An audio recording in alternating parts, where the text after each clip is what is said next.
Sampai kapan saudaraku kau lewatkan malam-malam di mana Allah Azza wa Jal memilih dan memuji serta menerima permintaan-permintaan hambanya yang sholat malam. Tidak boleh lewat sama sekali. Ya. Paksakan diri. Walaupun hanya 2 rakaat. Apa saja yang dia minta, hambaku ini saya kasih. Luar biasa. Setiap malam Anda punya peluang ini. Dijamin.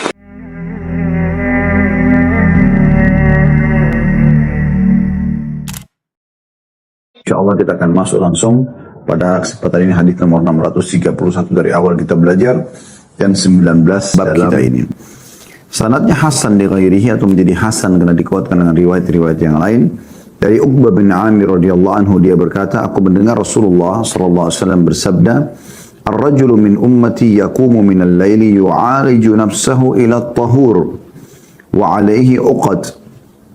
فإذا وضأ يديه انحلت عقدة وإذا وضأ وجهه انحلت عقدة وإذا مسح رأسه انحلت عقدة وإذا وضأ رجليه انحلت عقدة ويقول الله عز وجل للذين وراء الحجاب انظروا إلى عبدي هذا يعالج نفسه ويسألني ما سألني عبدي هذا فهو له. Artinya, seorang laki-laki dari umatku, kata Nabi SAW, semua kita termasuk ini ya, ini khususkan mereka ini, yang bangun pada malam mendorong dirinya untuk bersuci, lagi ngantuk, lagi dingin, ya, tetap dia paksakan bangun sholat malam. Dia bangun di malam hari untuk bersuci, sementara dirinya dikekang oleh simpul-simpul syaitan, yang membuatnya mengantuk, membuatnya ragu, membuatnya istirahatlah sedikit, bisikan-bisikan agar jangan dia ibadah kepada Allah. Jika dia membasuh kedua tangannya pada saat wudu, maka simpul yang diikat di tangannya oleh syaitan terbuka. Jika dia membasuh wajahnya, maka satu simpul lagi di wajahnya itu, simpul di wajahnya terbuka. Jika dia mengusap kepalanya, maka simpul yang ada di kepalanya terbuka. Dan jika dia membasuh kedua kakinya, maka simpul di kakinya juga terbuka. Maka Allah yang maha mulia dan maha tinggi berfirman kepada para malaikat yang ada di belakang hijab, tidak nampak oleh manusia. Lihatlah hambaku ini. Dia mendorong dirinya untuk bersuci dan meminta serta memohon kepadaku. Apa yang diminta oleh hambaku ini, maka hal itu akan dia dapatkan. Hadis ini riwayat Ahmad dan Ibn Hibban dalam Sahihnya, dan lafaz ini adalah lafaz milik daripada Ibn Hibban. Hadis ini teman-teman kembali lagi mengingatkan kita tentang apa yang kita bahas dari awal bab kita tentang keutamaan sholat sunnah, dan khususnya di sini di bab kita adalah tentang masalah sholat malamnya. Kita sudah pelajari 18 nomor urutan ya, dari awal kita belajar di bab ini, yaitu bab ke-11 anjuran melaksanakan qiyamul lail. Ya, dan kita sudah mempelajari lebih daripada 20 hadis, walaupun urutannya sampai 18, karena di nomor 1 ada 1A dan 1B, dan juga di nomor 18, lebih ya, di nomor 6 juga ada 6A dan 6B, kemudian di nomor terakhir 18 kemarin juga ada 18A dan 18B. Artinya ada tambahan 3 buah hadis dari 18 berarti sudah 21 hadis. Semuanya menyebutkan tentang masalah keutamaan sholat malam. Dan sudah saya bahasakan teman-teman sekalian, sholat malam ini bagi orang-orang yang beriman, para penuntut ilmu, ya, apalagi kalau kita bicara para ulama dan aulia, orang-orang yang lebih dekat lagi kepada Allah SWT, sudah bukan lagi saatnya negosiasi tentang sholat malam. Bukan lagi saatnya dia bermujahadah, memaksakan diri sholat atau tidak. Sudah harusnya dia peduli sekali dengan masalah ini. Dijadikan sebagai program wajib secara dia pribadi untuk mengerjakannya. Karena ini sholat sunnah yang paling afdal setelah sholat 5 waktu. Lalu kenapa dia tidak melakukan? Kenapa dia menunda-nundanya? Kenapa dia selalu mengatakan besok saja, lusa saja? Saya masih capek, saya masih ngantuk. Sampai kapan dia beralasan dan berargumentasi seperti ini?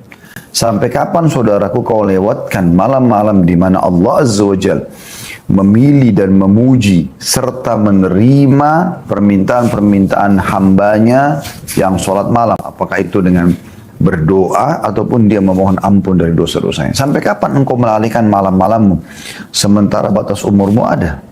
Ya. Ini poin yang harus digarisbawahi benar-benar. Tidak boleh sampai luput. Harusnya kita sudah memprogramkan dari sekarang. Sholat malam ini adalah kewajiban rutinitasku. Mulai malam ini bunyikan jam beker sholat malam. Tidak boleh lepas. Tidak boleh lewat sama sekali. Ya. Paksakan diri. Walaupun hanya 2 rakaat. Walaupun kemudian membaca surah-surah pendek. Nanti setelah Anda terbiasa sebulan, 2 bulan, Anda kemudian baru menambahnya menjadi rakaat, misalnya 4 rakaat. Sudah terbiasa lagi 6 rakaat, sudah terbiasa 8 rakaat, sudah terbiasa diikutkan dengan witir 1 rakaat. Nanti terbiasa juga witir 3 rakaat. Sehingga Anda setelah itu tinggal istiqomah menjaga 11 rakaat tersebut. Nah ini yang harusnya bukan lagi waktu untuk bernegosiasi. Tetapi saatnya untuk melibatkan diri dalam ibadah ini. Karena sholat malam ini punya keutamaan yang luar biasa. Allah Azza wa Jalla menyaksikan hamba-hamba yang sholat malam itu. Ya. Bagaimana Allah SWT menggambarkan kepada Nabi Muhammad SAW di dalam satu ayat Al-Quran. Ya. Allah jelaskan, kalau seingat saya di akhir surah Al-Muzammil, ya, ayat 20-nya. Surah nomor 39. Berbunyi a'udzubillahi minasyaitonir rajim inna rabbaka ya'lamu annaka taqumu adna min thulutsai laili wa nisfahu wa thulutsahu wa ta'ifatun minal ladzina ma'ak. Ya. Ini tentu ayatnya panjang, tapi ini semua tentang salat malam. Tapi saya bacakan terjemahnya bagian demi bagian supaya jelas. Di potongan bagian ini kata Allah SWT, sesungguhnya Tuhanmu, hai Muhammad, mengetahui bahwasanya kamu berdiri atau sholat kurang dari 2/3 malam. Jadi Allah menyaksikan siapa yang sholat malam itu. Termasuk Nabi Muhammad SAW. Atau 1/2 malam. Atau 1/3-nya. Artinya dari awal malam ada yang sholat Allah lihat. Pertengahan malam Allah lihat. Akhir malam pun Allah lihat. Dan demikian pula segolongan dari orang-orang yang bersama kamu. Apakah sholat bersama Nabi SAW atau jadi pengikut Nabi Muhammad SAW. Ya. Jadi ini Allah SWT memastikan masalah itu. Kemudian Allah berfirman lagi, Wallahu yuqaddirul layla wan nahar, alima an lan tuhsuhu fataba alaikum faqra'u ma tayassara minal Qur'an.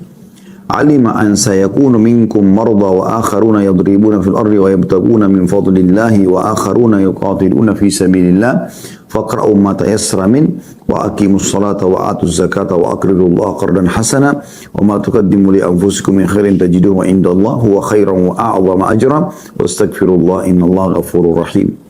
Artinya, dan Allah menetapkan ukuran malam dan siang. Artinya semua ada ukurannya. Dan ada ibadah yang diperintahkan dan hanya diterima di siang hari. Ada ibadah juga diperintahkan dan diterima di malam hari. Dan Allah mengetahui bahwa kamu sekali-kali tidak akan menentukan batas-batas waktu itu. Maka dia memberikan keringanan kepadamu. Artinya bisa saja kita bangun tidak selamanya on time, tapi kita bisa tinggal Allah SWT mudahkan, ya, panjang waktunya bisa kita pilih. Dan dia memberikan keringanan kepadamu. Karena itu bacalah Al-Quran yang mudah bagimu. Atau bacalah yang mudah bagimu dari Al-Quran. Dia Allah mengetahui bahwa akan ada di antara kamu orang-orang yang sakit dan orang-orang yang berjalan di muka bumi mencari sebagian karunia Allah. Dan orang-orang lain ada yang berperang di jalan Allah, dan maka bacalah apa yang mudah bagimu dari Al-Quran dan dirikanlah solat, tunaikanlah zakat dan berikanlah pinjaman kepada Allah, pinjaman yang baik, maksudnya mengutangkan orang atau bersedekah. Dan kebaikan apa saja yang kamu perbuat untuk dirimu, niscaya kamu memperoleh balasannya di sisi Allah sebagai balasan yang paling baik dan paling besar pahalanya, dan mohonlah ampunan kepada Allah, sungguhnya Allah Maha Pengampun lagi Maha Penyayang. Jadi di malam hari itu teman-teman yang ingin saya titik beratkan dari ayat ini, ayat 20 dari surah Al-Muzammil, bagaimana Allah melihat orang itu. Bagaimana bisa anda nyenyak tidur di atas ranjang sementara Allah sedang melihat hamba-hambanya, di mana orang-orang saleh mereka bersaing menyampaikan hajat-hajatnya kepada Allah.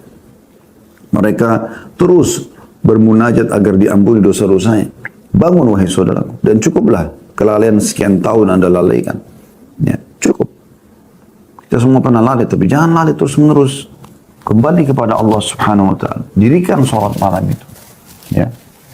Puasalah. Ya. Bacalah Al-Quran.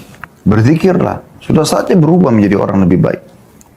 Kalau Anda ikutin tema kami, kiat-kiat hijrah ya, biasanya kita bahas di hari Selasa, dan alhamdulillah sudah akan selesai, tinggal satu kali pertemuan lagi.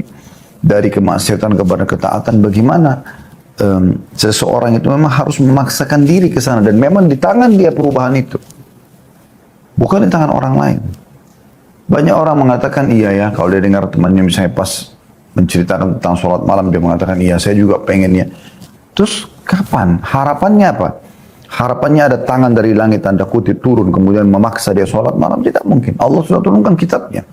Allah sudah utus Rasulnya Muhammad SAW menyampaikan hadis-hadisnya. Maka tinggal bagaimana orang itu engah. Karena Allah maha lembut. Allah bukan memaksa hamba-hambanya. Tapi Allah memberikan akal mereka, hati nurani mereka supaya mereka tersentuh. Memberikan akal sehat mereka dan hati nurani mereka supaya mereka sentuh untuk mengerjakan ketaatan kepada Allah SWT. Ya. Jadi sadarlah saudaraku. Kami pun sekarang cuma bisa menyampaikan seperti ini. Keputusan di tangan Anda. Tapi pertanyaannya sederhana. Sampai kapan Anda tidak mau sholat malam? Sampai kapan Anda tidak mau baca Al-Quran? Sampai kapan Anda tidak mau berzikir? Sampai kapan Anda tidak mau taubat? Sampai kapan Anda tidak mau pakai sama orang tua? Sampai kapan Anda tidak mau hafal Quran? Sampai kapan Anda tidak mau menuntut ilmu? Sampai kapan semuanya ini? Pertanyaan yang butuh jawaban dari diri Anda sendiri. Dan Allah Subhanahu wa taala sudah memastikan dalam Al-Qur'an, a'udzubillahi minasyaitonir rajim, innallaha la yughayyiru ma biqaumin hatta yughayyiru ma bi anfusihim. Allah tidak akan pernah mengganti nasib seseorang sampai dia mengubah nasibnya sendiri. Jadi dia harus mengubahnya. Jangan sampai berharap orang lain yang bisa mengubah keadaan kita. Tapi kita sendiri yang memulainya. Terlalu banyak keutamaan yang luar biasa. Coba kita renungi hadis ini. Ternyata teman-teman, Allah Subhanahu wa taala melalui lisan Nabi Muhammad SAW telah memberikan bocoran kepada kita. Kalau orang tidur di malam hari akan diikat oleh syaitan. Ikatan ini teman-teman, ya, tujuannya agar Anda malas untuk bangun sholat malam. Bayangkan saking tingginya derajat sholat malam itu, walaupun dia sunnah, sholat sunnah, sampai-sampai syaitan khusus mengikat orang supaya dia tidak ikut sholat malam, supaya dia tidak bangun pada malam hari itu. Itu kerugian bagi dia. Dan sudah diberikan bocorannya, ikatan-ikatan itu akan terlepas. Bagaimana caranya? Perhatikan, paksakan diri. Ya. Di sini dikatakan seorang laki-laki dari umatku bangun malam mendorong dirinya. Bagaimana mendorong dirinya? Orang semua bangun tidur ngantuk. Umumnya begitu. Masih lemas. Ya. Maka dia dorong dirinya, dia paksakan diri.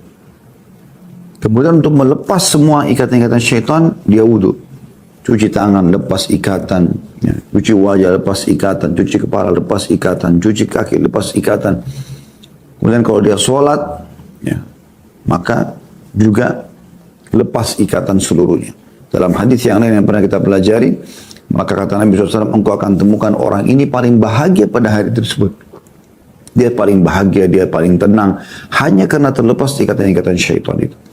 Subhanallah, orang yang terbiasa sholat malam ini walaupun cuma tidur 2 jam, 3 jam di malam hari, tapi dia bangun, dia sholat malam, dia rutinkan sholat malam, dia rutinkan ayat-ayat yang harus dia selesaikan antara dia sama Tuhannya. Dia baca 10 ayat, 20 ayat, 100 ayat, 1000 ayat. Maka ini teman-teman sekalian, ya, akan membuat walaupun 2-3 jam di pagi hari dia akan lihat muka mereka bercahaya, segar. Gak ada sesuatu yang jadi beban bagi mereka. Bukan karena kurang tidur kemudian mereka sakit. Enggak. Karena Allah SWT menyebutkan tentang ciri mereka. Kanu qalila minal laili ma yahja'un. Mereka sedikit sekali tidur di malam hari. Memang begitu ciri. Jadi bukan banyak tidur di malam hari orang-orang beriman itu. Justru dia sedikit tidurnya. Ya. Ini poin yang mesti digarisbawahi teman-teman sekalian. Jadi pelajaran pertama dari hadis adalah anjuran untuk sholat malam. Dan penekanannya di sini harus memaksakan diri. Karena perhatikan jelas ya hadisnya, dia mendorong dirinya, dia memaksakan itu. Kemudian yang kedua, bagaimana memang syaitan mengikat manusia dengan ikatan-ikatan dan tidak ada yang bisa melepaskan ikatan itu kecuali apa yang sudah Allah SWT ajarkan, yaitu bagaimana dia ya, wudu. Ya, dalam riwayat lain sholat, dalam riwayat lain dia sholat, gitu kan. Kemudian yang ketiga, bagaimana Allah Subhanahu wa taala menjanjikan orang yang bangun salat malam mustajab doa. Di potongan akhir hadis, ya. Pada saat Allah mengatakan kepada para malaikatnya yang ada di sekeliling Allah Subhanahu wa taala, "Unzur ila 'abdi hadza yu'aliju nafsahu wa yas'aluni." Perhatikan hambaku ini. Dia mendorong dirinya, memaksa dirinya untuk beribadah dan memohon kepadaku. Apa lalu hadiahnya dari Allah? Ma sa'alani abdi hadza fahuwa lahu. Apa saja yang dia minta, hambaku ini saya kasih. Luar biasa. Setiap malam Anda punya peluang ini. Dijamin Allah langsung yang merespon, ya, bahwasanya apa yang dia minta saya kasih. Dan ini terus, hadis ini akan turun-temurun dibacakan dari seorang guru kepada muridnya, terus saja sampai menjelang hari kiamat. Tidak akan pernah hilang hadis Nabi SAW ini. Terbukti sudah 1400 tahun yang lalu, masih sampai kepada kita. Dan kita masih dengarkan pada kesempatan ini. Al-Mundhiri pun rahimahullah, penulis buku ini sudah lama meninggal. Kita masih pelajari hadisnya. Dan akan terus begitu teman-teman. Bukan cuma di Indonesia, di seluruh dunia, para da'i-da'i yang membaca buku ini akan menyampaikan hadis ini tentunya. Jadi ini luar biasa. Peluang setiap malam hajat Anda bisa Anda sampaikan. Kalau Anda mengatakan, Ustaz, saya sudah sholat malam, saya sudah sampaikan hajat saya, tapi saya belum lihat hasilnya. Hati-hati teman-teman sekalian. Allah tidak mungkin, ya, tanda kutip sini, ya, mengingkari janjinya. Karena Allah memang mengatakan, Inna Allah la yukhliful mi'ad. Allah tidak akan pungkiri janjinya. Tapi ada hadis Nabi SAW cukup banyak memberikan jawaban kepada kita tentang permasalahan ini. Yang pertama adalah kata Nabi SAW, kalau Allah mendengar doa yang indah dari seorang hamba, Allah menerlambatkan jawabannya. Loh, kenapa diterlambatkan? Yang tadinya harus didapatkan hari ini ditunda, lusa, ya, mungkin 3 hari, 5 hari, 10 hari lagi ke depan. Karena Allah, ya, agar hamba tersebut tetap dalam pahalanya atau dalam doanya. Jadi kalau hari kiamat nanti kita lihat, oh ternyata dulu tuh saya minta menikah sama fulan, Allah belum kasih pada tahun itu, Allah kasih tahun depannya. Oh ternyata pada saat saya sakit, Allah tidak sembuhkan tahun itu tapi tahun depannya. Oh ternyata saya minta usaha, modal usaha sama Allah, minta rezeki, Allah belum kasih tahun itu tapi Allah kasih tahun depan. Oh hikmahnya supaya dalam 1 tahun saya terus berdoa, dan tahun depan juga saya dikasih. Saya dapat urusan saya itu dan saya bisa menikmati pernikahan saya bisa menikmati usaha saya bisa sembuh dari penyakit saya. Tapi juga ada plus pahala 1 tahun berdoa. Itu jawabannya pertama. Juga hadis yang kedua, kata Nabi SAW, tidak ada seorang mukmin yang berdoa kepada Allah kecuali Allah diijabah. Ini perkataan as-sadiqul masduq, orang yang paling terpercaya, orang yang paling jujur, Nabi Muhammad SAW. Beliau mengatakan pasti diijabah hanya melalui 3 tahapan. Bisa diberikan langsung pada saat itu. Ini umum, dia sakit, lalu dia minta sembuh, Allah sembuhkan. Dia minta rezeki, Allah mudahkan. Dia minta jodoh, Allah mudahkan. Atau Allah hilangkan keburukan yang akan menimpa dia. Nah ini yang kita tidak tahu ini. Keburukan apa yang tertakdirkan buat kita gitu. Tapi Allah bisa hilangkan. Mungkin ada orang mau berbuat kriminal pada kita tidak jadi. Mungkin kita mau berbuat maksiat terbatalkan dan segala macam hal. Kemudian atau Allah akan simpankan dalam bentuk pahala yang dia panen pada hari kiamat. Nah khusus yang terakhir ini ada sebuah asar yang lain. Bahwasanya Nabi SAW mengatakan akan ada nanti hamba-hamba Allah pada hari kiamat diberikan pahala bergunung-gunung.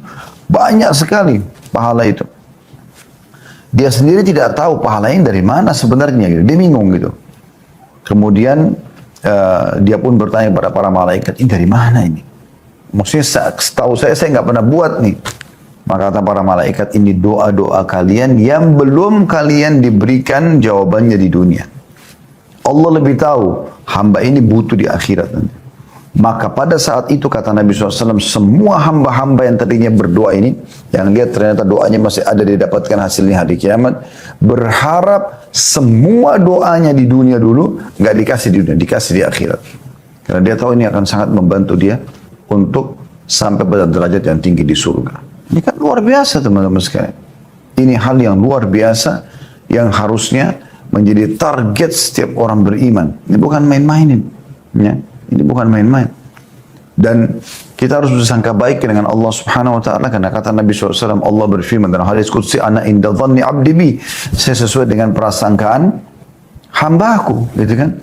Jadi Allah Subhanahu wa taala mengatakan dia sudah dengan prasangka hamba. Jadi kita sangka baik atau sangka buruk. Kalau kita sangka oh Allah pasti menunda ini karena ada kebaikan yang Allah janjikan lebih besar. Mungkin dan begini dan begitu, kita sangka baik, maka itu kita akan berikan sesuai dengan prasangka kita. Atau kita sangka buruk, maka Allah akan berikan sesuai dengan prasangka kita pula pada saat itu. Jadi harus kita sangka baik dengan Allah Subhanahu wa taala. Minta kepada Allah teman-teman sekalian sesuatu ya, yang walaupun mustahil di mata Anda, mustahil di mata manusia, selama bukan melanggar hukum Allah, bukan yang haram, minta. Tidak ada masalah. Ya. Minta saja.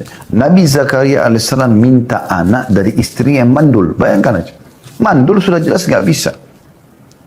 Itu disebutkan dalam surah Maryam. Wa mra'ati akir. Istriku mandul ya Allah.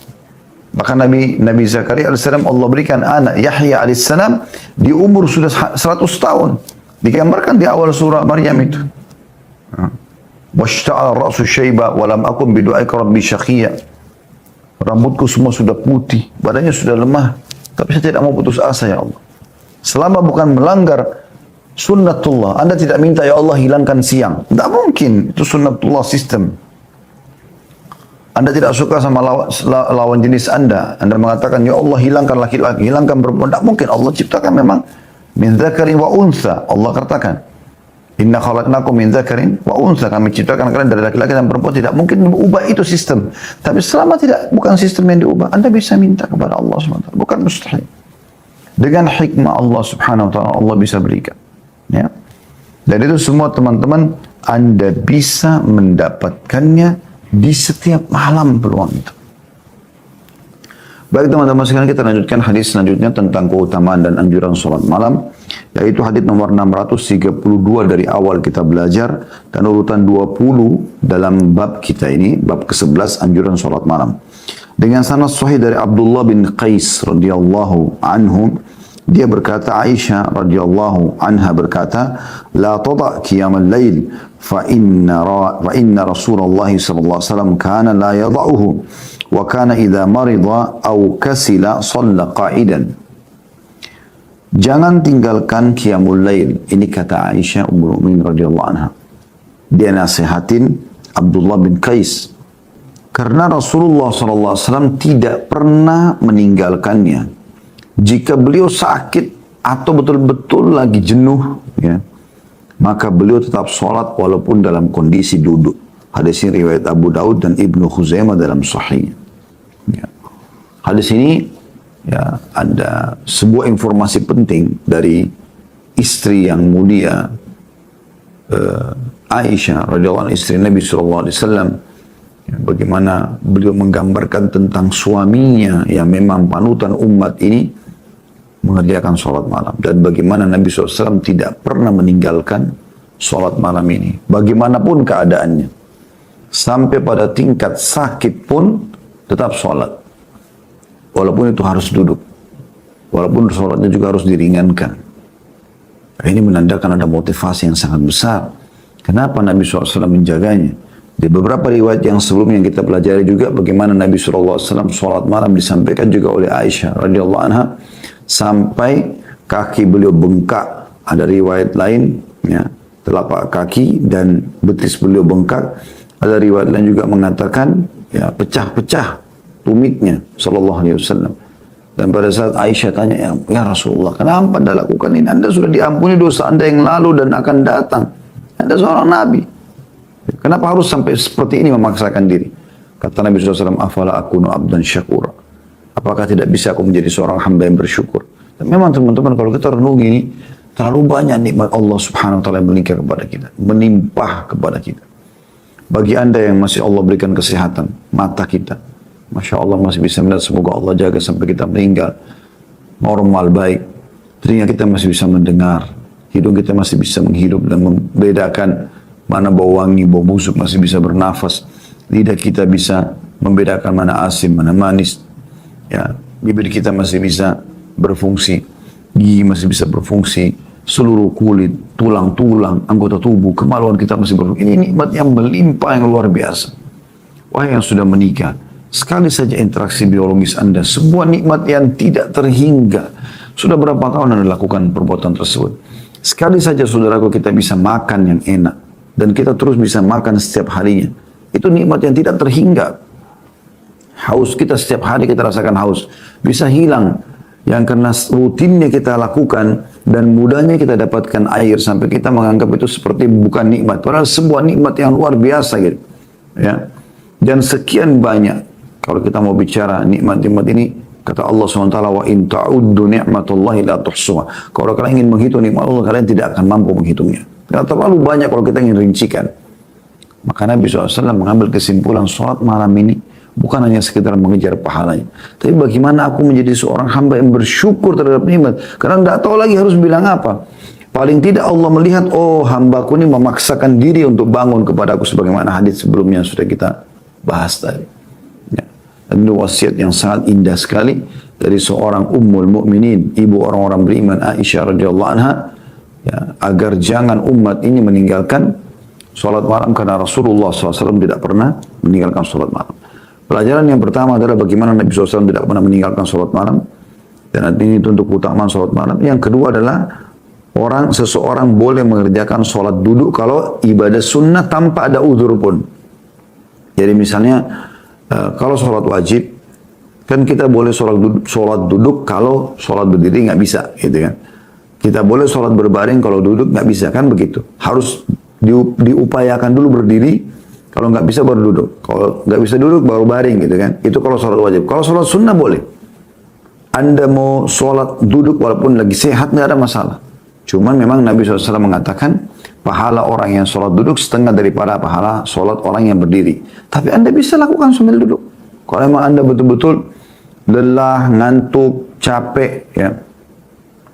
Sebagaimana dikatakan dalam hadis ini. Ini kemudahan, sekali lagi sebuah kemudahan gitu. Yang penting intinya jangan tinggalkan sholat malam. Karena begitu pesan Ummul Mukminin radhiyallahu anha. Perhatikan awal potongan riwayat ini, la tada' qiyamul lail. La tada' qiyamul lail. Jangan pernah kamu tinggalkan sholat malam.